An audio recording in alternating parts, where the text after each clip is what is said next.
Olá pessoal, meu nome é Hamilton, né? E a gente vai ver nas próximas 4 aulas o tema níveis de organização dos seres vivos. É uma característica que chama muito a atenção quando a gente começa a observar o fenômeno da vida é o fato de que ela é organizada, né? E a gente pode, para compreender essa organização da vida, dividi-la em níveis, né? Em níveis de organização.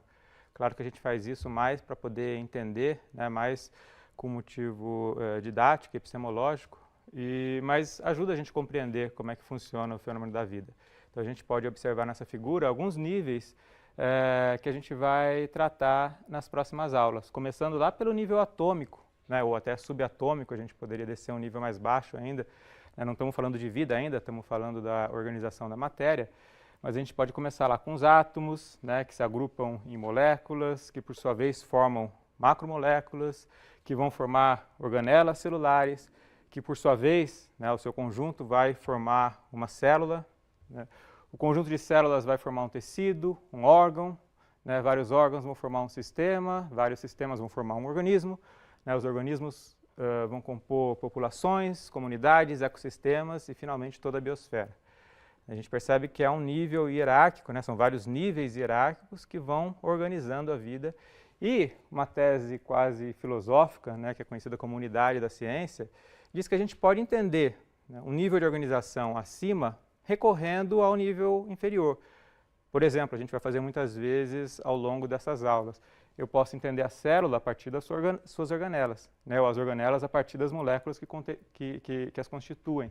Eu posso entender um organismo a partir dos sistemas que o formam, né, eu posso fazer esse caminho de baixo para cima ou de cima para baixo.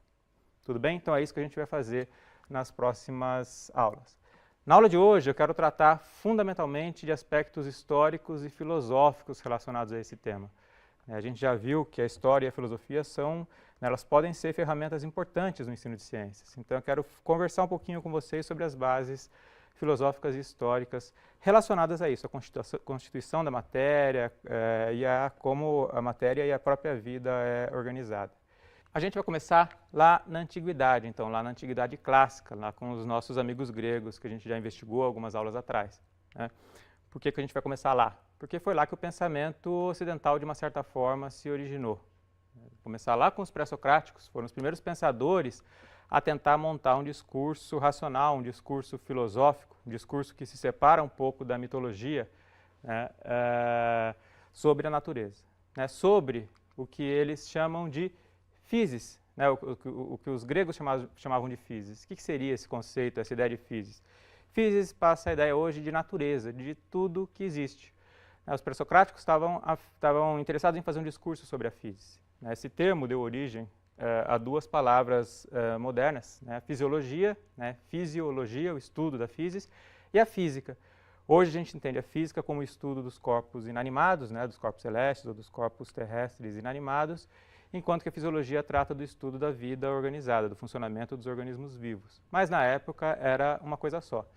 Ou seja, a gente pode pensar que os filósofos pré-socráticos, né, eles foram os primeiros estudantes da natureza, foram os primeiros a usar o logos, né, a razão. Se a gente pensar no logos como essa ideia de montar um discurso racional sobre alguma coisa, um estudo racional, um discurso ou um estudo que se afasta da mitologia, os pré-socráticos foram os primeiros estudantes, investigadores filosóficos e científicos sobre a natureza, sobre a physis. E o projeto deles, de uma certa maneira, era buscar um conceito que os gregos chamavam de arquê, né? O que seria essa arquê? Arquê está relacionado a um princípio explicativo, um princípio a partir do qual eu consigo explicar tudo que existe. É um princípio unificador. A gente abre, por exemplo, a gente acorda de manhã, abre a janela e vê uma miríade, uma complexidade de fenômenos e a gente tenta explicar isso de alguma maneira. A ciência tenta explicar a complexidade do mundo natural apelando para leis simples. A gente faz isso hoje, né? E esse projeto começa lá com os pré-socráticos, quando eles começam a ir atrás dessa arquê, né? Desse princípio explicativo, desse princípio unificador. É claro que as respostas que eles deram parecem aos nossos olhos hoje ingênuas, né? Mas a gente não pode esquecer que o que importa na ciência não são tantas as respostas que a gente dá para os fenômenos naturais, né, para as perguntas que a gente faz, mas principalmente as perguntas que a gente faz, né, as formulações, as perguntas que a gente faz a respeito da natureza, não tanto as respostas. Então, tem que pensar nos pré-socráticos como os primeiros cientistas, ou seja, os primeiros investigadores a fazer as perguntas que a gente ainda faz hoje, vocês vão ver, né. O primeiro desses pré-socráticos é o Tales, né, o Tales de Mileto, que eu teria dito, que tudo é água, ou seja, arqué ele identificou como a água. A água seria o princípio de tudo, né, tudo seria feito de água. Como é que ele chegou a essa conclusão que para a gente hoje parece esquisita? Né? Você olha, olhando provavelmente para o ciclo da água, né? Então você tem água lá em estado sólido em alguns momentos, líquido, e ela evapora e forma chuva, e aí o rio enche, alaga o terreno, e aí naquele terreno que foi alagado você planta a lavoura e cresce a vida. Ou seja, ele percebeu que a água de alguma maneira poderia ser o princípio explicativo do fenômeno, né, da complexidade do mundo natural. E assim ele propôs, né, tudo é feito de água. Outros seguiram o Tales, né, então alguns disseram, né, o Xenófanes disse, por exemplo, que tudo seria feito na verdade de ar, né, pensando mais ou menos da mesma forma. Ou tudo é feito de fogo, como teria dito Heráclito, ou de números, como teria dito Pitágoras.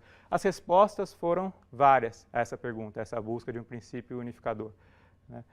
Outra resposta bastante interessante, a gente vai falar dela adiante, foi a do Empédocles, que propôs, na verdade, que seriam 4 os elementos fundamentais da natureza. Ou seja, tudo que existe seria feito de terra, fogo, água e ar.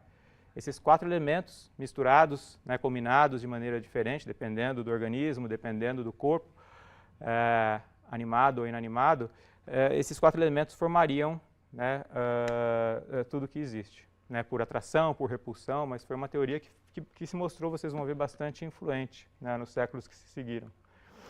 Outros ainda, como Leucipo e o seu discípulo Demócrito, propuseram uma teoria bastante revolucionária para a época. Eles propuseram a teoria de que tudo que existe é feito de pequenas partículas que são indivisíveis, né, divisível, divisão em grego tomo, átomo é aquilo que não se divide, o átomo.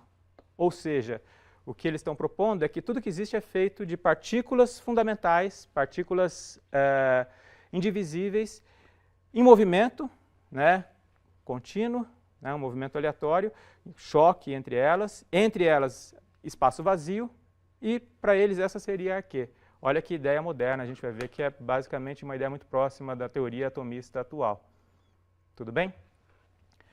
Bom, então a gente pode ver que são várias as respostas para esse problema, várias maneiras de tentar explicar o que os gregos chamavam de physis, né? E a gente vê que essas teorias influenciaram, por exemplo, a maneira como os gregos concebiam o corpo humano e a medicina grega.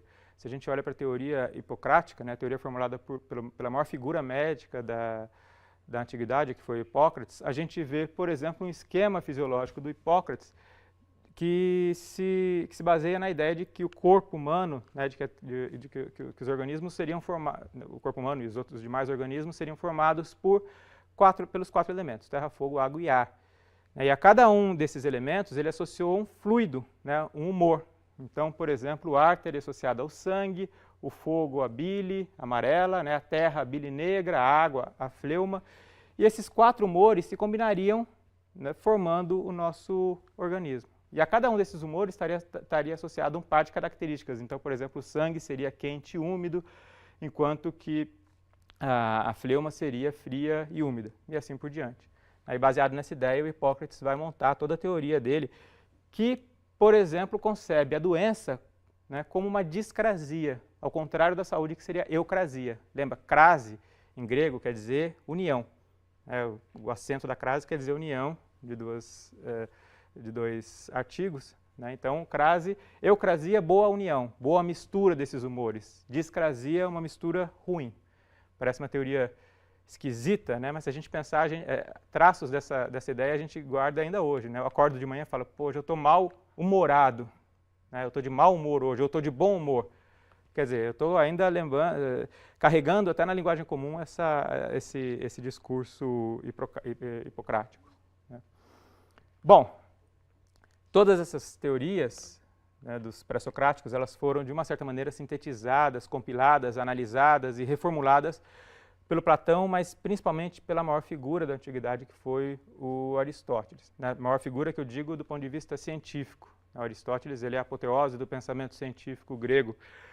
E o Aristóteles adotou algumas dessas posturas pré-socráticas. Por exemplo, Aristóteles rejeitou, de maneira muito veemente, o atomismo e adotou a ideia de Hipócrates e de outros pré-socráticos de que tudo que existe, pelo menos aqui na Terra, aqui no mundo sublunar, para usar um termo aristotélico, seria constituído de 4 elementos: terra, fogo, água e ar. Outra tese aristotélica importante é que não existiria vácuo na natureza, não existiria vazio na natureza. Atribuída ao Aristóteles ficou famosa a frase de que a natureza tem horror ao vácuo, tem horror ao vazio. Nota que isso é incompatível com uma ideia atomista de que eu teria pequenas partículas lá se movendo no vácuo. E, por fim, uma característica que a gente já tratou aqui em aulas passadas do Aristóteles é o fato de que a teoria aristotélica é extremamente finalista, ou seja, ela é teleológica, ela está em busca de finalidades na natureza, né? Ela está em vista do que alguma coisa existe, do porquê que alguma coisa existe. É a famosa frase do Aristóteles também de que a natureza não faz nada em vão. Ou seja, uma teoria atomista, por exemplo, em que eu tenho partículas se chocando mecanicamente, sem sentido nenhum, né? Não faz sentido para Aristóteles isso. A natureza não teria vazio na natureza e nada aconteceria por acaso. Os aspectos mecânicos são, lembra, a gente já viu isso em aulas passadas, secundários se a gente comparar com os aspectos finalistas de explicação do fenômeno natural. Tudo bem, pessoal? Bom, eu vou pular, então, esses são alguns aspectos da ciência antiga, da ciência aristotélica. Eu quero pular alguns séculos agora e tratar da era moderna, né? Contrastar um pouco essa ciência antiga com a ciência moderna. A gente já viu em aulas passadas também que lá pelo século XVI, XVII, ocorreu o que alguns historiadores, a maioria dos historiadores, chama de revolução científica, ou seja, um período de ruptura com a ciência dos antigos, com essa ciência grega, né? Uma das características importantes dessa revolução científica, e isso também foi uma quebra, uma ruptura com o paradigma aristotélico, foi o mecanicismo. Ou seja, o fato de que a ciência moderna ela é extremamente mecanicista, ela concebe o universo, concebe o mundo e concebe os próprios organismos vivos como máquinas, né? Máquinas possuidoras de engrenagens, né? De partes que se movimentam e que se conectam entre si, como uma máquina mesmo, né? Um grande pensador que ressaltou esse aspecto mecanicista da natureza foi o francês René Descartes, né? Vocês já ouviram falar certamente. Para o Descartes, os organismos vivos seriam máquinas. Ele compara, por exemplo, ele faz um modelo do organismo vivo que é um modelo hidráulico, né?